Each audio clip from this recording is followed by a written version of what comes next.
Thank you.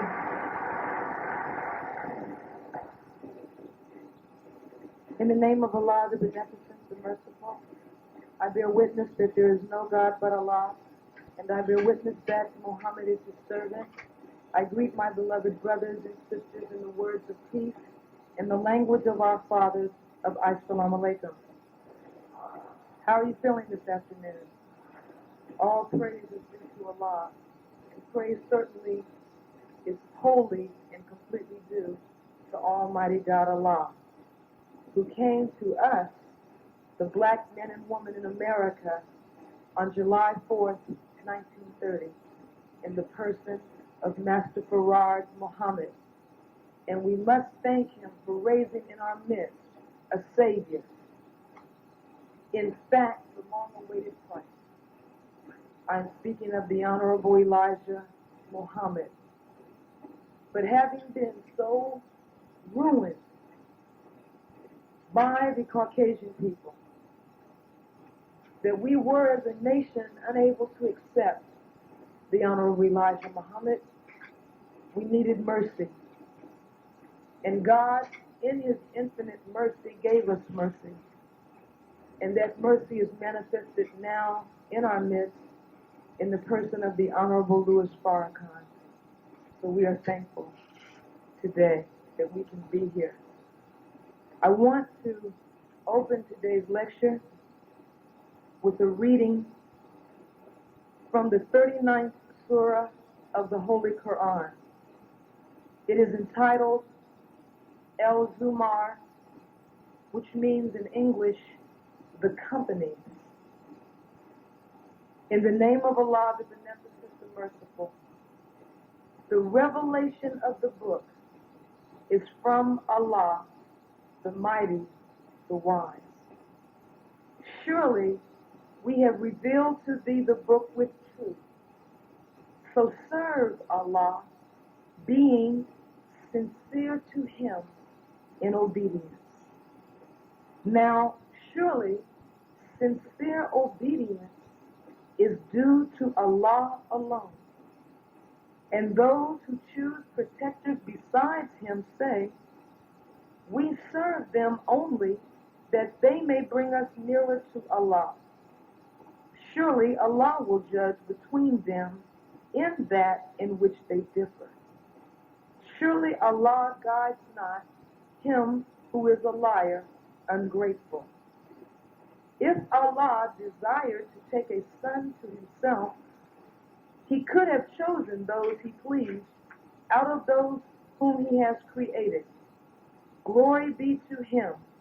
He is Allah, the One, the subduer of all. He has created the heavens and the earth with truth. He makes the night cover the day and makes the day overtake the night. And he has made the sun and the moon subservient. Each one moves on to an assigned term.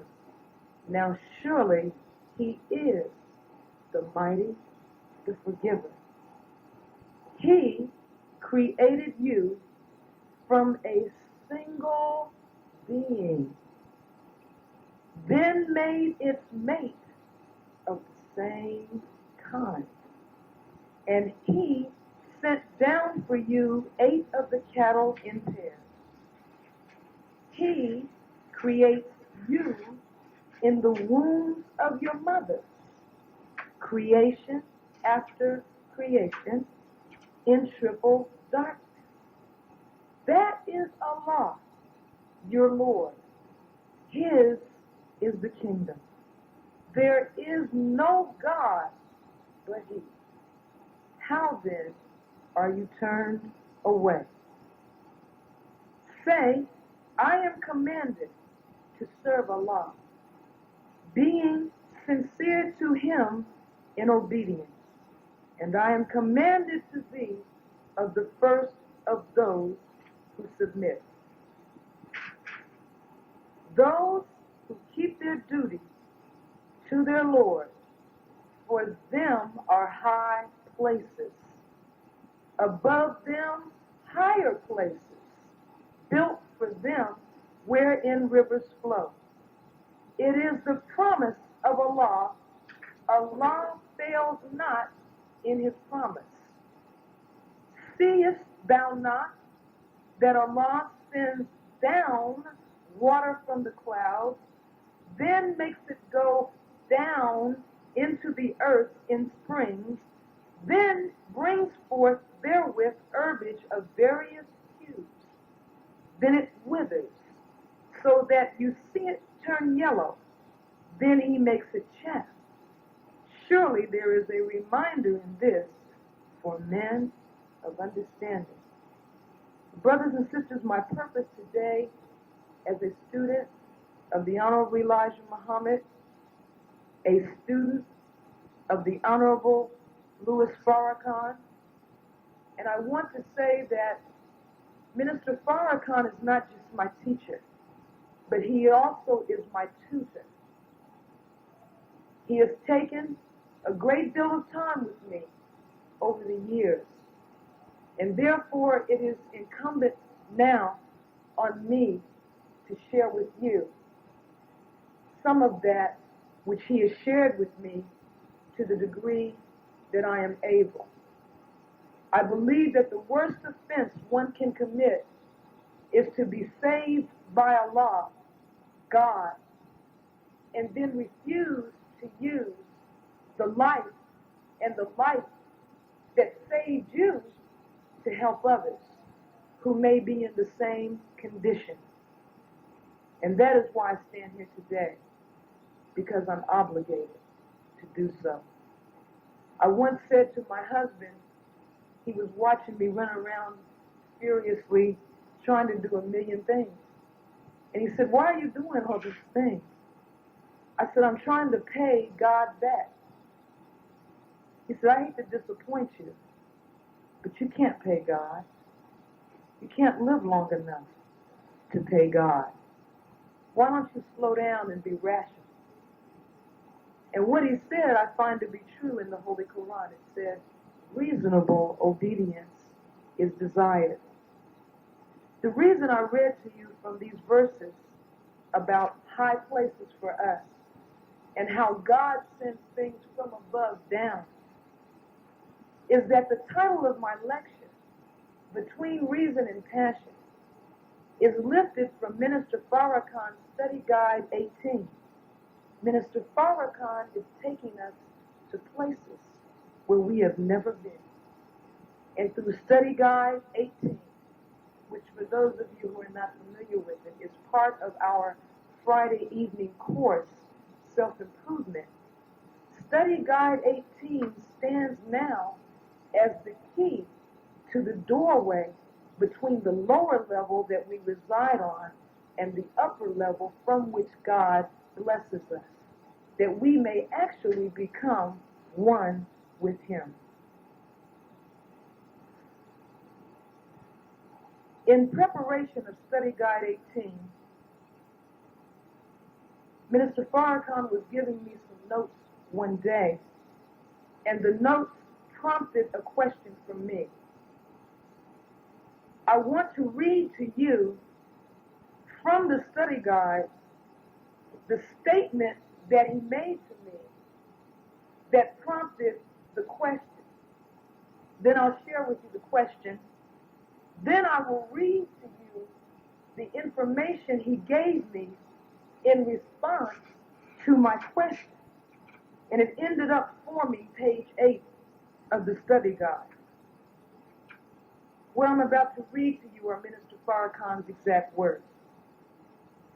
To get into the thinking of God, we must rise above our present level of thought, which emanates from beneath. There is a gulf between the thinking of man and God, and the ways of man and God. The process by which we cross that gulf is called resurrection. The way to think like Allah, God, is to be exposed to His thinking. In our lessons, we are given the actual facts as a beginner and as a start in thinking mathematically rather than emotionally. Jesus said, and then he quoted him, "I and my Father are one." Then the minister asked the question, how was Jesus able to become one with the Father? He answers, Jesus was born of a woman and came through the vicissitudes of life. In time, through obedience, he became an interpreter of God's will. You cannot serve as the interpreter of the will of God unless you know God and what he thinks and what gave rise to his thoughts. And we cannot get up into the mind of God except by his permission. When we are able to see beyond the effect to the cause that produced the effect, then our decisions are no longer emotional, they are made with precision. This does not mean we will act without feeling. In fact, we will act with intense feeling. But it means we will be in such complete control of our feelings that our decisions will be completely rational. Now, I asked the minister this question because he was saying to me that God is above emotion. And yet, God experiences emotion. So I said to him, Brother Minister, in the theology of time, I read in the transcript of that speech that the Honorable Elijah Muhammad stated that Allah, God, went to war with the darkness. And I said, it seems to me that a person who goes to war is upset, angry, and even hostile. That in order to go to war, you must be emotional.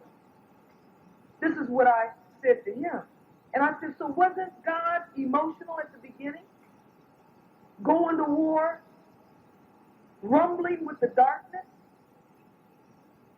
He said, no, sister. And his answer became what I'm going to read to you from the study guide.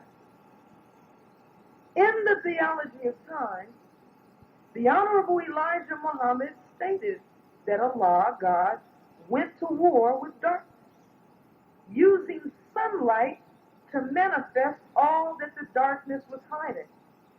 It is evident that he had an intense dislike for the darkness, and that intense dislike was manifested in the fact that though we were once in complete darkness, we are now in the universe of light. In going to war, God was not acting irrationally. He made a rational judgment based upon his idea of what he wanted in terms of a universe. Now look at it, brothers and sisters. God didn't just willy-nilly jump up and start fighting with the dark. He formulated in his mind, in a rational pattern, an idea of what he wanted. And I'm using that to get to a point in this lecture later on about you and I in our individual lives. Because our path to success is the same path that the originator followed.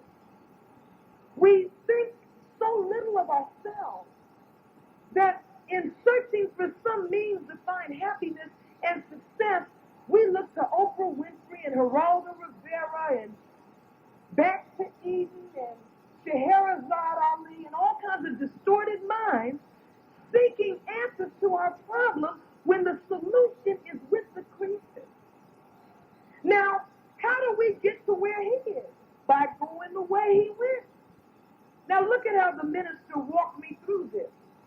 And now it's in print for you to walk through it. He said He made a rational judgment. That means he used what? Reason. This is a black man that we're speaking of. You know, the originator, the God who created himself from the material that he was surrounded with. He used the environment. And so the first being that came out of that darkness was a black man. Now, he made a rational judgment based upon his idea of what he wanted in terms of a universe. That idea stimulated an intense dislike for the darkness. Why? Why means for what reason? He didn't just dislike dark. He had a reason. You know why he didn't like the darkness? Because it stood in the way of his ideas. So you know what he did with it? He got rid of it. That's a message for you, black people. When something is in your way, get rid of it. Now today, all praise is due to Allah.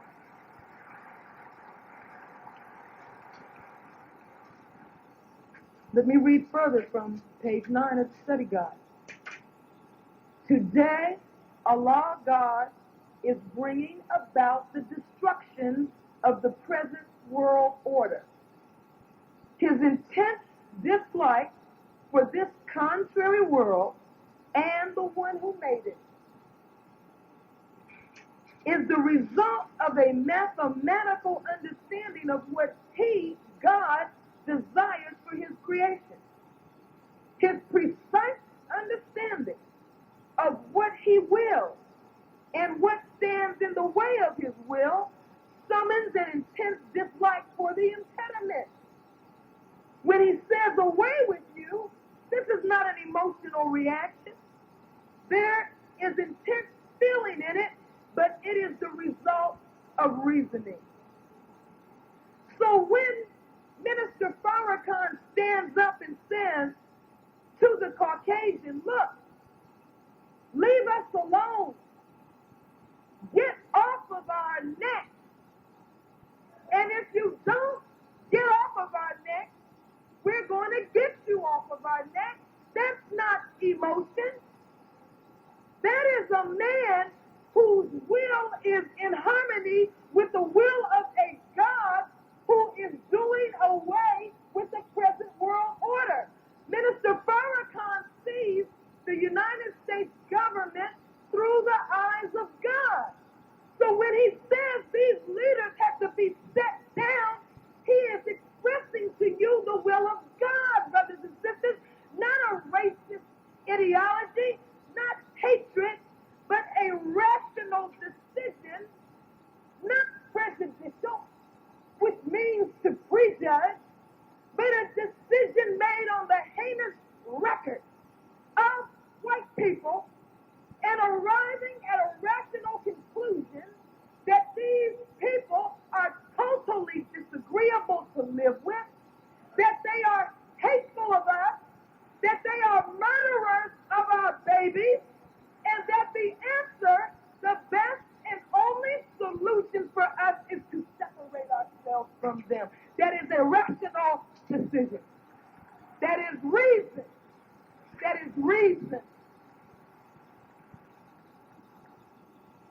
Minister Farrakhan says, after explaining how God sees things, reason first, followed by passion. Now he describes how you and I are. He says, we, on the other hand, are just the opposite in our approach to a problem. Now think over this. I bear witness this is true of me. Instead of being guided by reason, our emotional reaction clouds our reasoning and distorts our judgment, doesn't it? I added that, doesn't it? He says, we react to things emotionally first, and the power of passion dominates over reason instead of being called into service by means of reason. You see? You are powerful. Black people, please. Powerful people. But the reason you and I are on the bottom of civilization and the grafted creature is on the top is because we react to things emotionally. He reacts with reason. Then he uses reason to direct our passion. Now here's what Minister Farrakhan says.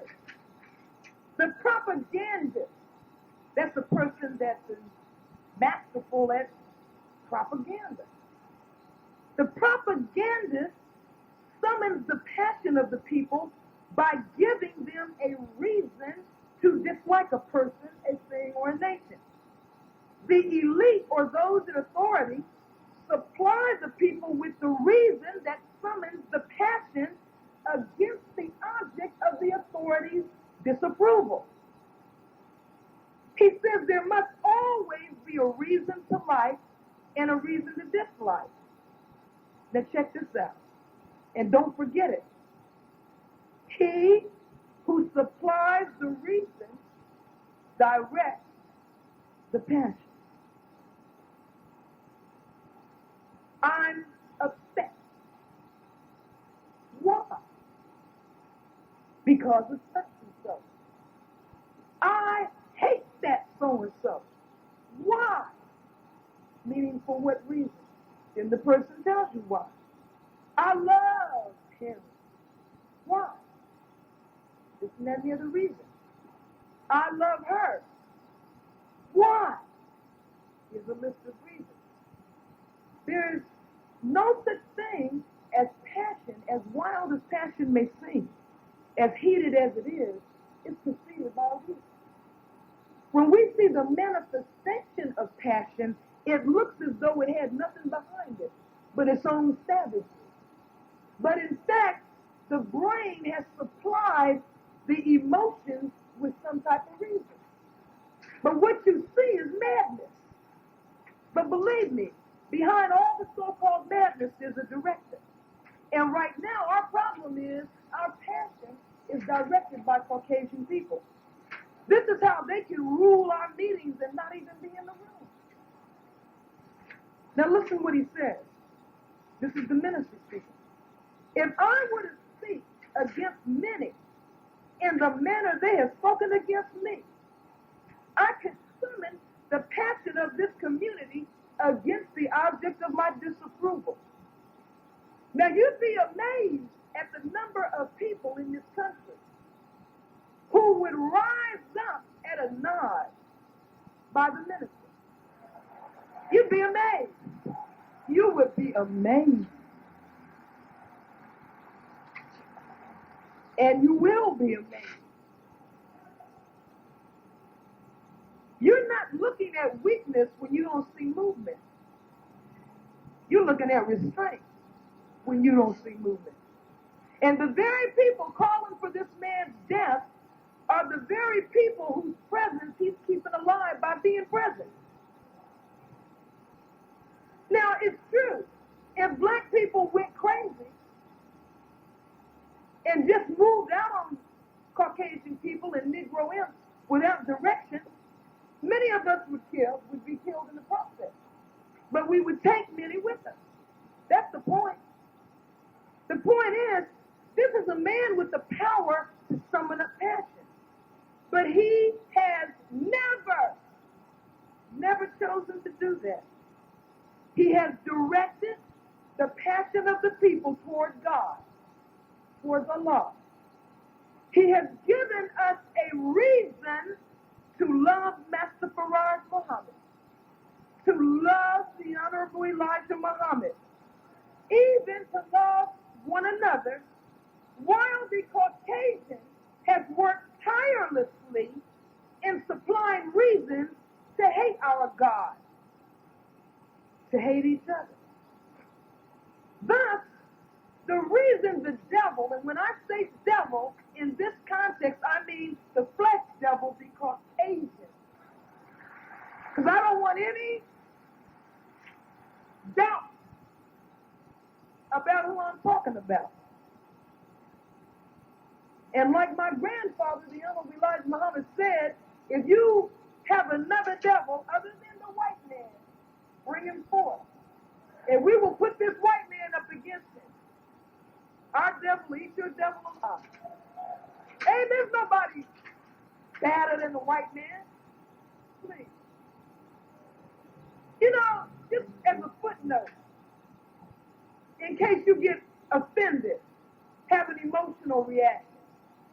Because I'm saying something about white people. They're not even in the room, but you upset some of you. That is what I mean about directing passion with rudeness.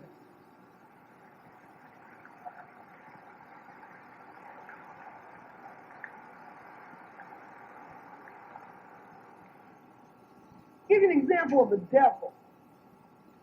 American University in Washington, D.C., one of the great citadels of education in America. Though to be great in America, I don't know what that says since they're 26 in literacy in the world. But for what it's worth, this is one of the top higher education level schools in the nation. The president of American University, the president, was recently convicted of making obscene sexual telephone calls. Now, I'm just getting started on what this man did. That should be, I mean, that's bad enough, right? That's enough to make you get up and walk out of here. I'm just getting started. I'm showing you the freakishness of white people. This is the president of American University. That's someone. This man would lay up in the dark. This didn't happen, by the way, in slave time. This happened a month ago. It's unreal, but it's very real. He laid up in the dark or wherever and would actually go through the want ads in the newspaper. Want ads that families put in the paper seeking child care for little children. He is the father of 2 young teenage daughters himself.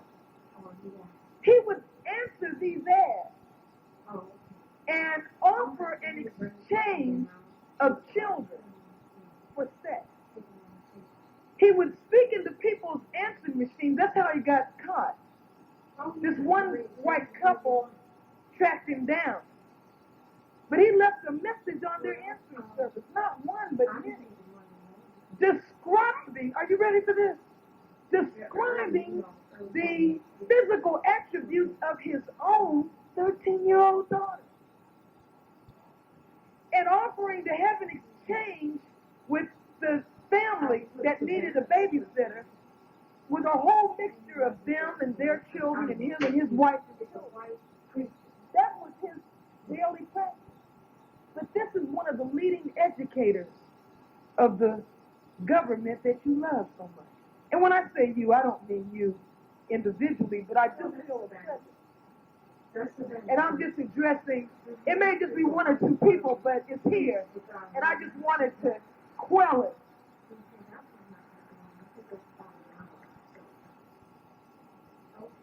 Honorable Elijah Muhammad, same thing. The Honorable Louis Farrakhan says, the reason the devil accuses both myself and my father, the Honorable Elijah Muhammad of 58, is actually because I point out the wickedness of the devil. And by pointing out that evil, I give the people a reason to summon their passion against that evil. Which brings me to the article that appeared this week, Wednesday, May 15th, in the Chicago Defender, where it says, former El Rukn claims Farrakhan dealt drugs. This is a cheap illustration of everything I just read to you. Nation of Islam leader Louis Farrakhan has dealt in cocaine trafficking. A former, quote, general in the El Rookin Street gang testified Monday in federal court. And I want you to listen so carefully. Defense attorney Charles Aaron, a Jew, I supplied that, parenthetically, in the trial of 14 alleged El Rookin members, asked former gang member Harry Evans if he knew whether Farrakhan was, quote, active in the selling of cocaine. End of quote. Evans' response was, yes. Now let's stop right there, because that's the end of the man's testimony. What you have here is a Frank Pentangeli, if you ever saw Godfather 2. Not because I don't want you to have an emotional reaction against the El Rookin gang. Not to say that the El Rookin so-called gang, because if they're a gang, then the Democrats and Republicans are also gangs. But all that aside, even assuming there's been errors made, mistakes made on the parts of these brothers, here's the white man supplying a reason to direct habits on many, many levels in one little short article, which this poor, pathetic Negro imp newspaper printed. And we have to feel sorry for them. And some of the Fruit of Islam went and talked to them, because they needed to be talked to. They needed help. And the FOI helped them. And I think they'll be all right. Because we will continue to help them. As long as they need help, until they're cured, or they die from the disease. And all praise is due to Allah for the Honorable Ava Muhammad and Minister Farrakhan. But I want you to follow this, because I'm a lawyer. I was once a prosecutor. I used to put white people in jail for bothering us. I was in a courtroom with a black judge. We were locking up Italians for bothering black people, and they split us up. So I left. Then I went into defense work for a little while. Now I'm in serious defense work, where it really makes a difference. But I want you to listen to this. You got a Frank Pentangeli. See, this man never said anything about Minister Farrakhan. The FBI said this. Minister Farrakhan did this. Minister Farrakhan did that. So he said, yeah, why not? You see, you don't have testimony. You have a witness facing serious time, under serious pressure, being led by the devil. Let me say again who I mean. The white man, the Jew. They're God's chosen people. But for what?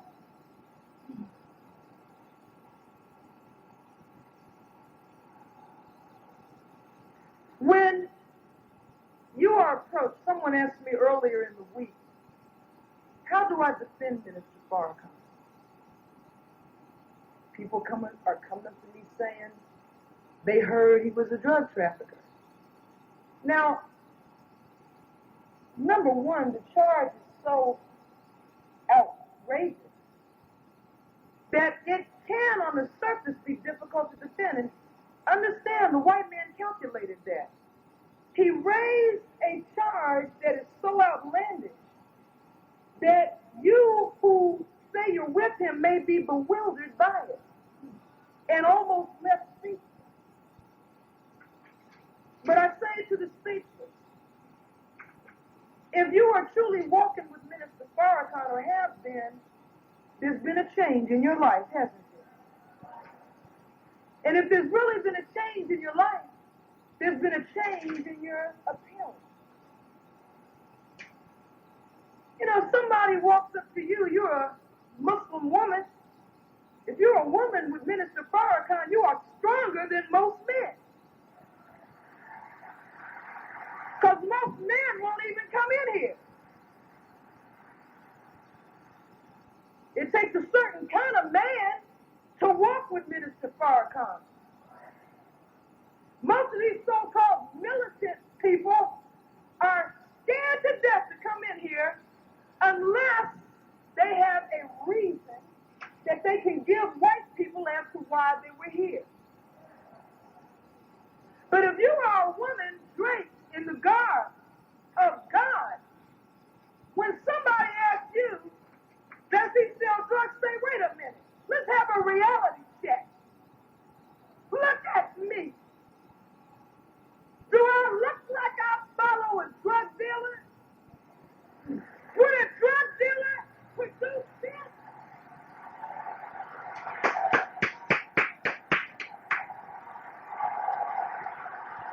Get real.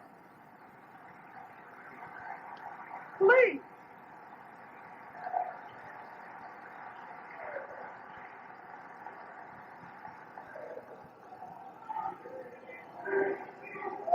Look at these brothers.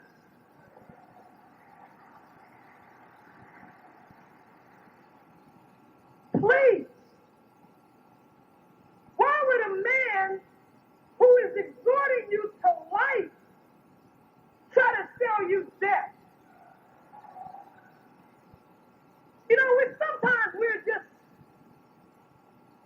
psychotic.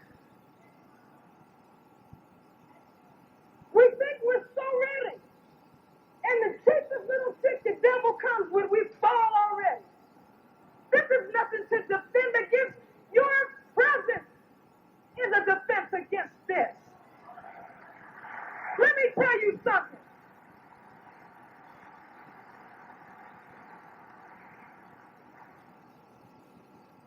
You know, I pray for the destruction of anybody that's thinking like this.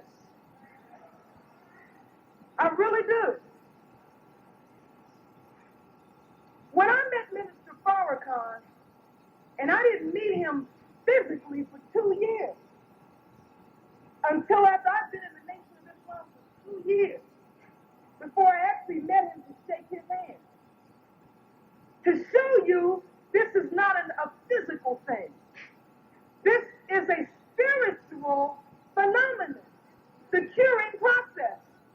I was on chemotherapy, poison. I was receiving a 5-drug treatment program of poison for the treatment of cancer with a 12-month survival expectation. This is serious.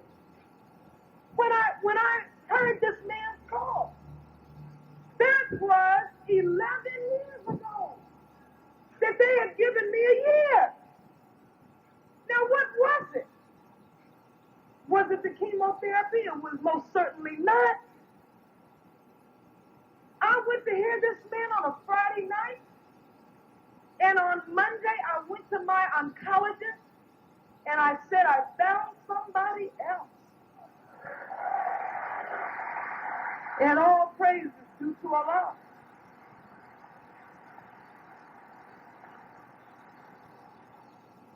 In the beginning was the Word, and the Word indeed became flesh. There are people in this room that can testify. And those of you who can testify, it's time for you to get up and do that. This man is not guilty of what these beasts level against him. And it is not for him to defend. It is for us who were in death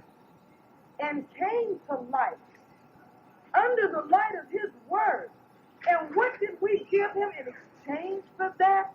Tell me. What you say? Nothing. People charge a man of trying to rob us. Of what? We don't have anything.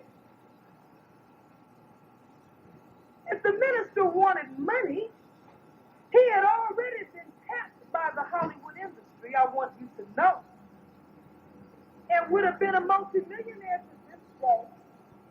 Did you know that? Did you know he's a classical violinist? Did you know he can sing and dance?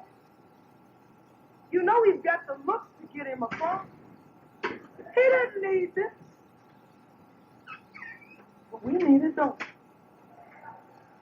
Now listen at this. I want to talk to us now. Because some of us are like this.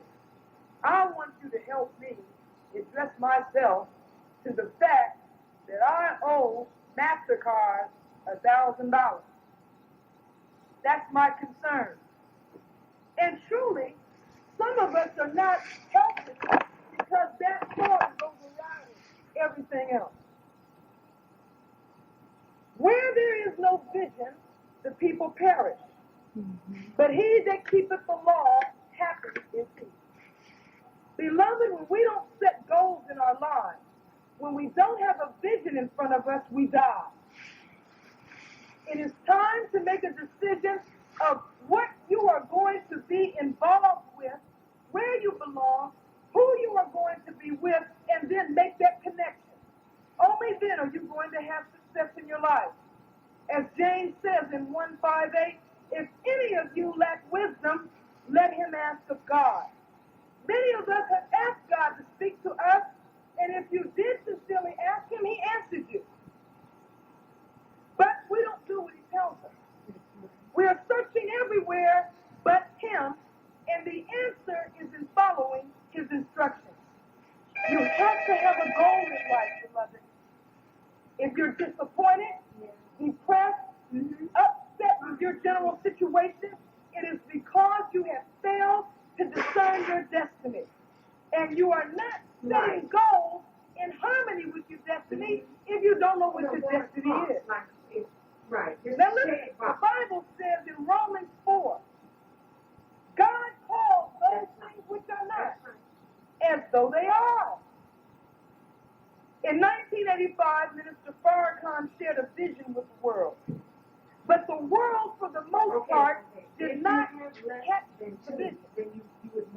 So Allah, God, through Minister Farrakhan, put us back into this place, what is called the National Center, where people could have a physical location in which they could connect with the vision and hold on to it. Now, Negroes complain that Minister Farrakhan is an extremist. Oh, he's all right, but he's so extreme. Yes, he's extreme. Extremely blessed, extremely healed, extremely powerful. What is wrong with being extreme when the wickedness in the world calls for that degree of extremity? We need to be balanced, you say. We know that. Minister Farrakhan told us that in study guide number 4, struggle for balance. But be balanced within the word. Negroes try to balance God's will with white people's happiness, and that is not possible.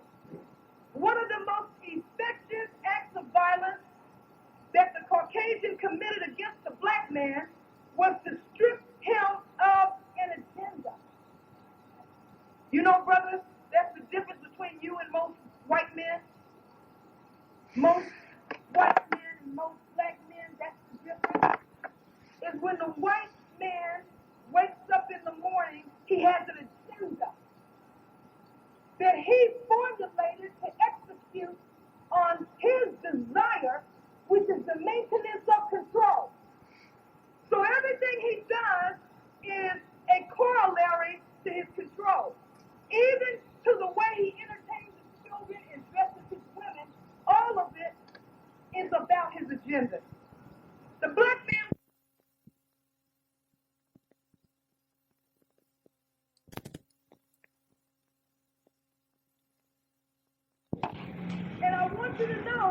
There's no difference from the gutter of the ghetto all the way to the White House. The wino in the gutter, you can look at him and say, poor wino. He doesn't.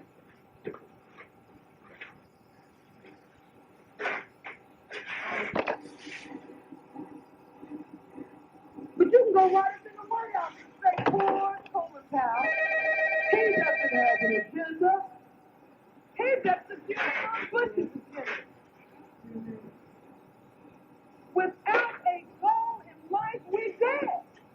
That's why the Honorable Elijah Muhammad called us blind, deaf, dumb, and said we were spiritually dead, financially dead. And even at the age of 24, with the homicide rate, we are now physically dead. It is having a goal that gives you the energy and the drive to push through obstacles that are in your path. And that's why the Honorable Elijah Muhammad said, study the way the white man does business. See, because he always has a goal. He's always planning. He always has an itinerary. That's why they have business flights now going overseas to take care of business. See, brother, it's not about a job. It's about an agenda. And don't let anybody ever make any of you, brothers and sisters, feel bad because you don't have a degree. That's all white people can give you is a degree of knowledge. But they will not give you what you need to function. And so far, we don't even think on a level that would permit us to establish goals. But fortunately for us, God has an agenda, and that agenda favors us. And he has given us the minister so that through the minister, he can show us his agenda. Now, why aren't we successful? And I really hope, beloved, that you don't take me wrong when I say this, because I want to really stress that the Nation of Islam is not a cult. And it's not a little group of mentally imbalanced zealots. All right? It's a path to self-discovery, self-control, and then control of others. I don't want you to think that this is a place where you come in and someone takes control over your mind. And sisters, all you've heard about Islam and the sexism in Islam, what you are seeing is the media projecting a culture. It's not Islam. In fact, if you hear sexism and witness it, that is a defect in the one that's practicing that. Because there's no such thing as a nation without us. There's no such thing as that. So don't be fearful. And brother, don't say, well, I'm coming in here and I have to yield my thoughts to some man. Because this man, the Honorable Louis Farrakhan, is not a man that's going to try to subsume you and your greatness. This is a man that's going to help you come in touch with your greatness and place you in a position where you can have and exercise the control that is due you as a black man. And then he's not even going to take credit for it. He's going to say that Allah is responsible for it. But I'm saying all that to lead me into this point. Whenever God wants to raise up a people, he raises up a man to guide that people. And through that man, he gives the people a vision. But then from the people, he gives that man help. Now, listen at Exodus 17:12. But Moses' hands were heavy, and they took a stone and put it under him, and he sat thereon. And Aaron and Hur stayed up his hands. They, one on the one side, one on the other side. And his hands were steady until the going down of the sun. See, here's a man of God, but he needs the help of those whose lives he's working to save. And together, they have a victory. Everywhere in Scripture where God has called a man to do something, he has simultaneously spoken to a people to come and help him. Now, when God first pulls us out of the mud, he immediately assigns us to help the one he used to pull us out. He always starts you out placing you with a man to help until you demonstrate through your trustworthiness or display your trustworthiness and loyalty. Then guess what God does? He gives you people to help you.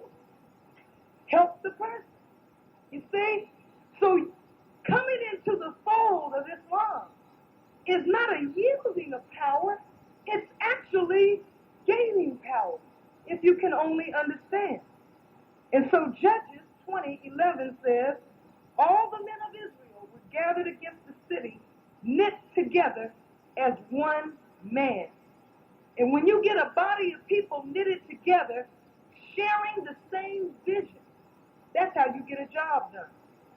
First, you take over a household. Because the average black man doesn't even govern a household. Think over that. This is the condition that the white man has put us in. You don't even control a household. So first, you get control over the household. Then, you govern the block.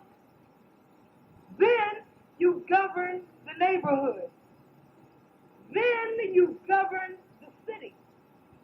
Then, you take over the city. Once you have a foothold in the city, you expand from that, and then you take over a nation.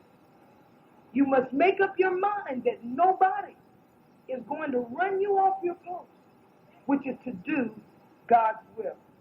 The minister defines intelligence as knowing what to do and having the ability to do it.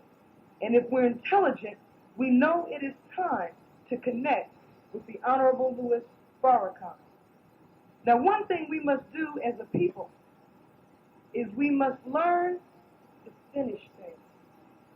You know, beloved, we start things and we just simply don't finish. Now, I don't know what the root of this is. I'm sure that slavery had a profound impact on our ability to carry out our intentions. You know, because we work so long and hard for someone else and receive nothing for it, that we developed a mentality where our effort is always to simply get off and quit. You know, we go to work in the morning and we're already thinking, boy, I'll be glad when it's 4 o'clock so I can get off. And you know, when the white man leaves us in charge of his affairs, it's a terrible thing.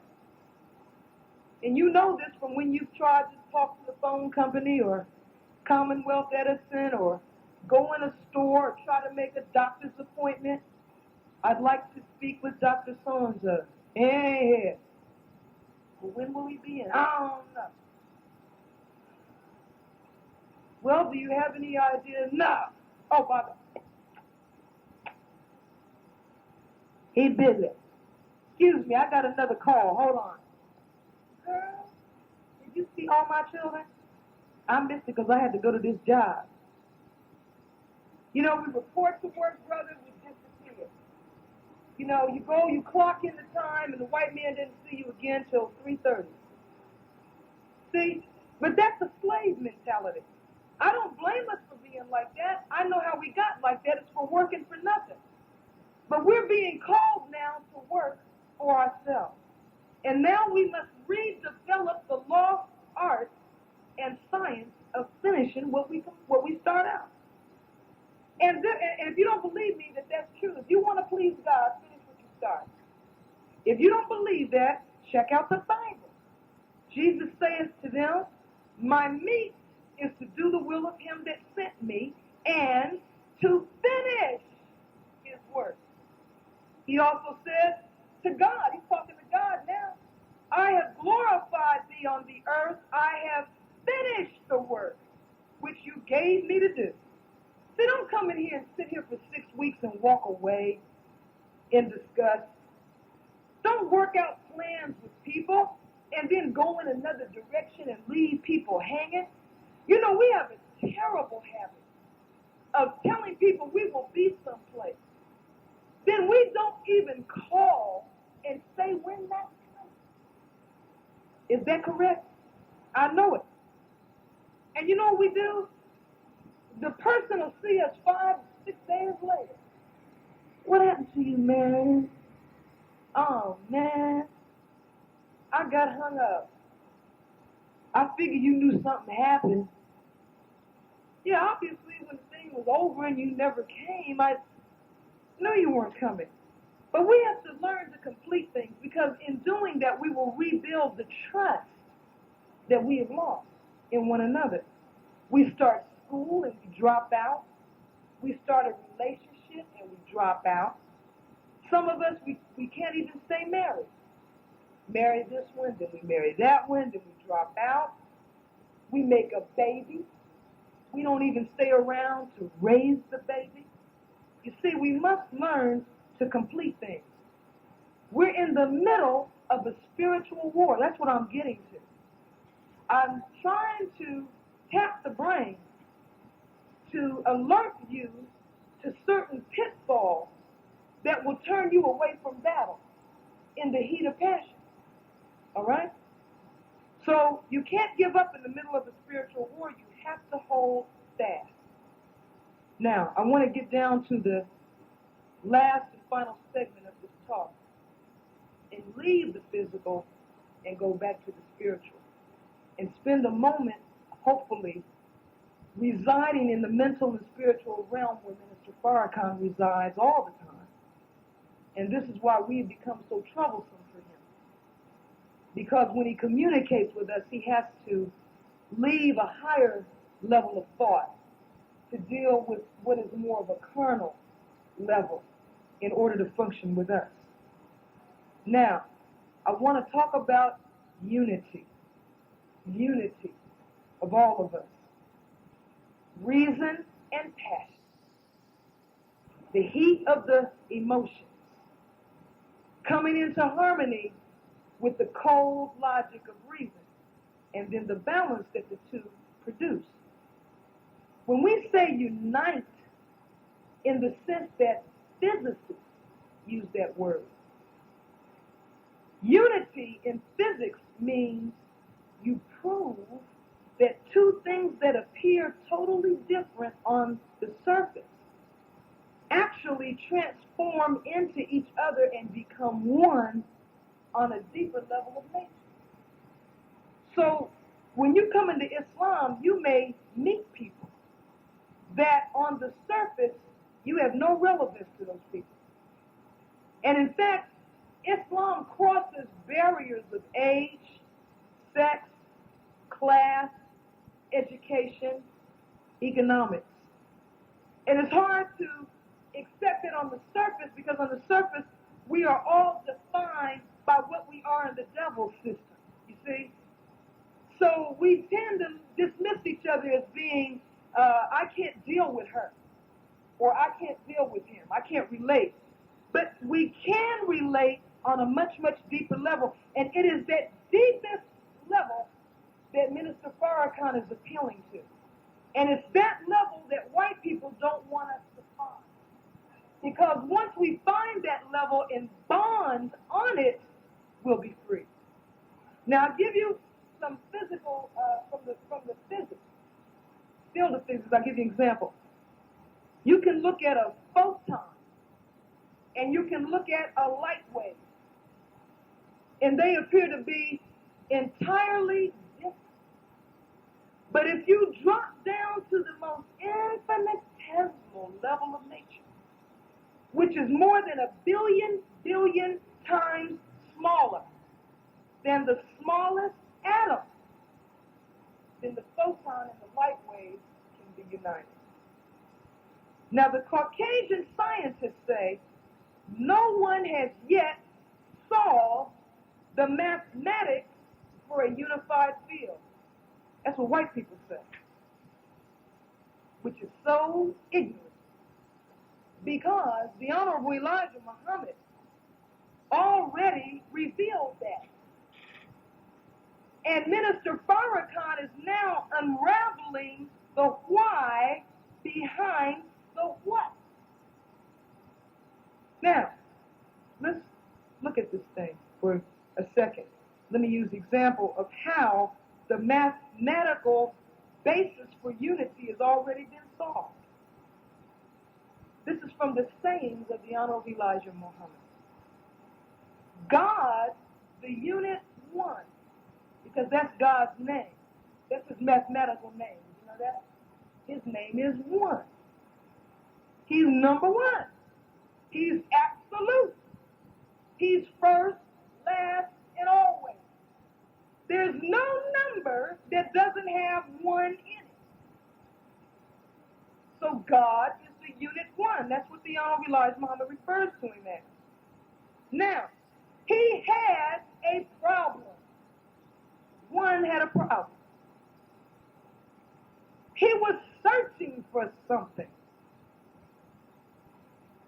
And in the search for what he was looking for to solve his problem, he had nowhere to look but himself. Because how is God, who is at the top of this thing, going to look other than in himself for an answer to it? What's he going to look at? Something inferior? Can't do it.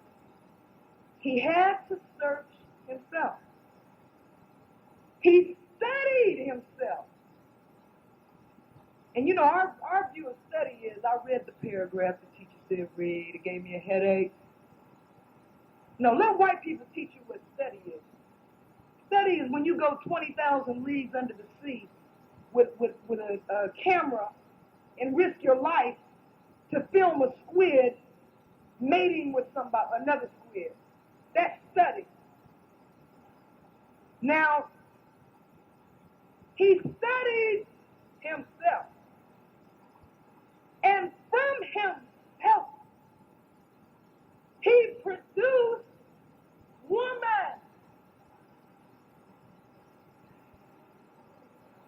He found woman, and she solved the problem of his search for another man.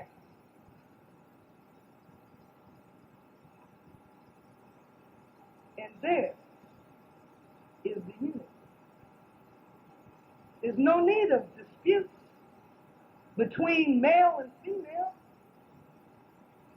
because one cannot exist without the other. Every man since God who has a brain. His brain formed while he was in the womb of the woman. The brain of God. Because we say from the lesson that the original man is the Asiatic black man. The maker, the owner, the cream of the planet Earth, the God of the universe. And he has a mother. This maker of the universe, from whose brain all things come, forms in the womb of a woman. And that is why the Honorable Louis Farrakhan revealed to the world at Christ Universal Temple in February of this year that the secret of God is found in the womb of the female. And all praise is due to Allah.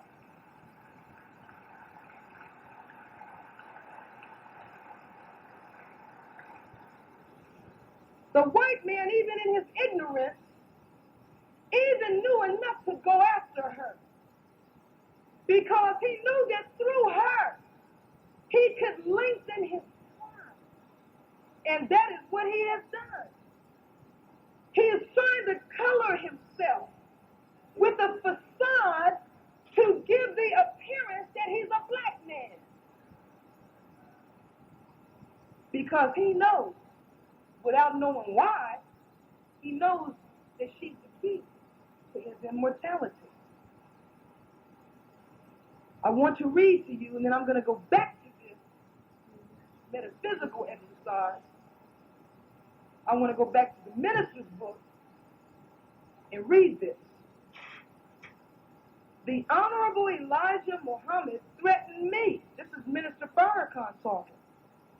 And all of his ministers with exposure to this line. If any minister interfered with the MGT class, that's the class of the women, sisters, Muslim girl training to help us become women. He says no male member of the Nation of Islam is qualified to teach the black woman what Allah God desires for her. Now what does that mean? First question you want to ask is, who is qualified? He was very modest in this statement because he could have said, except myself. Why him?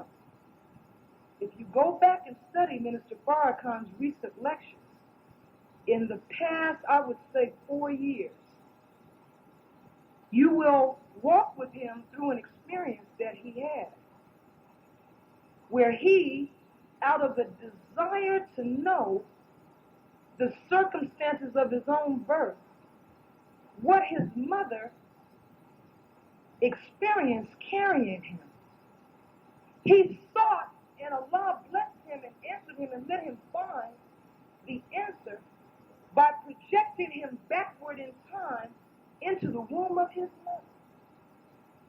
And through that experience, he was able to gain an understanding.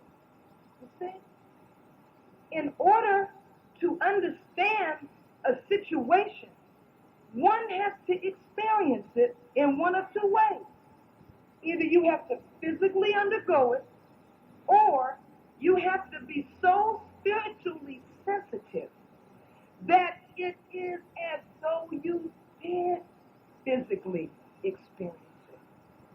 This is what qualifies the black man and woman to rule.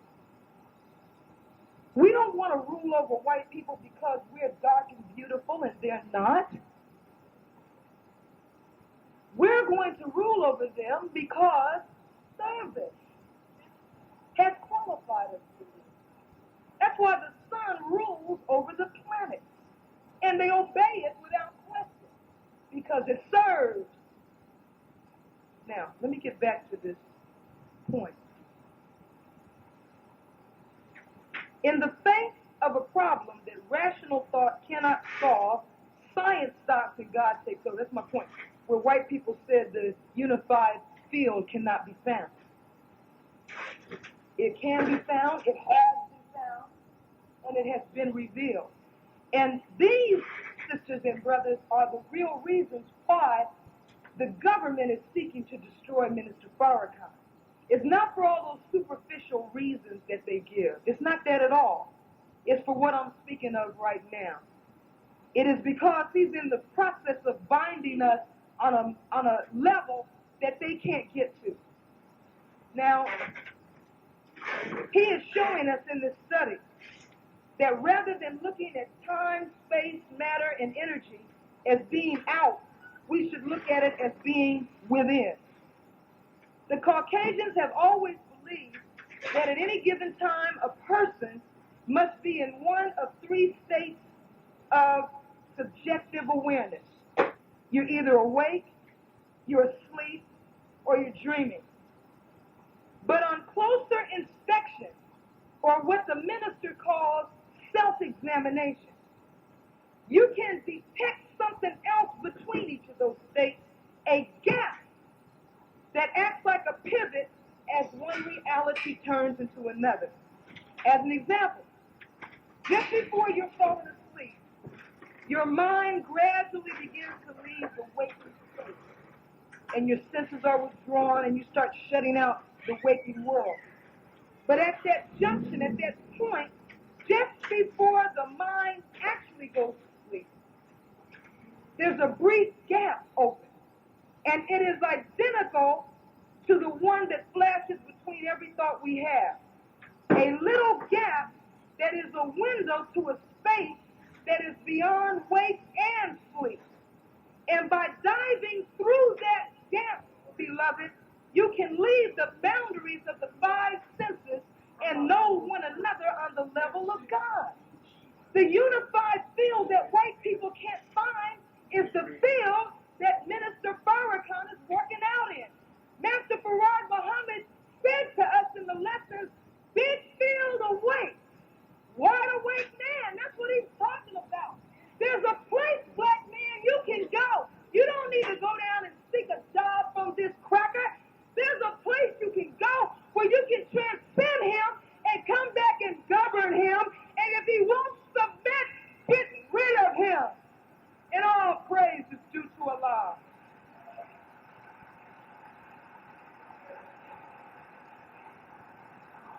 I can't finish this today because the hour is late. But I just want to say quickly that the minister's message represents an expansion of the human mind. Our brain, whose billions of neural connections give it enough complexity to mirror the universe, is important because in every one of us, beloved, our own subjectivity shines through the brain. What your brain shows you of the world is really yourself. That's why Michael Jackson's song speaks of the man in the mirror. When an image falls on a mirror, there's a blending that takes place. The mirror becomes the reflection, and the reflection becomes the mirror. And in the same way, the only reality that we can really understand is the one mirrored in the brain, and Minister Farrakhan is working out in the brain. Everything that exists for us is within our own subjectivity. An example, you can go to a doctor tomorrow morning. If you believe in doctors, and that doctor sits up and you don't even have any symptoms. I'm sorry, we did a CAT scan. You have a brain tumor. You have about 3 months to live. Don't be surprised if you have a headache after that, because the subjective and objective reality are connected. I'm saying, whatever's wrong in your life, you go home to your little apartment, you don't like where you live. Where you live is a reflection of what's on your mind. You don't like where you live, start thinking on a higher level, and your environment will change. Even though the objective reality, it seems so firm. Throw away objectivity is God. Allah is God. You know, you can say, I don't have any money in my pocket. That's an objective reality. But it was your moods, your feelings, your desires, your passions, your swings of emotion, what you think of yourself, that produce the nothingness that is in your pocket. The minister's a classical violinist. And I'm going to use that, a violin string, to illustrate what I'm saying and close on this. A violin string can hold one pitch. Because we're talking about the conscious mind and how what you think and what you see are the same thing. That's my point. And you must stop feeling controlled by what you're looking at because you put it there. So if it's an impediment to you, do what God did when he created the universe and vanished it. Even though it seems it can't be moved, it can. You can destroy this restaurant. You can dissolve it by looking at it and willing that to be so. If you are properly concentrating and you are in submission to God. But this violin string, it holds one pitch, it can, or it can change pitch as the finger moves along it. If the string is the level of consciousness, or that basic attribute we all have, And most people don't realize how consistent their own pitch is. But other people are aware of your pitch. So when you're depressed, you radiate depression.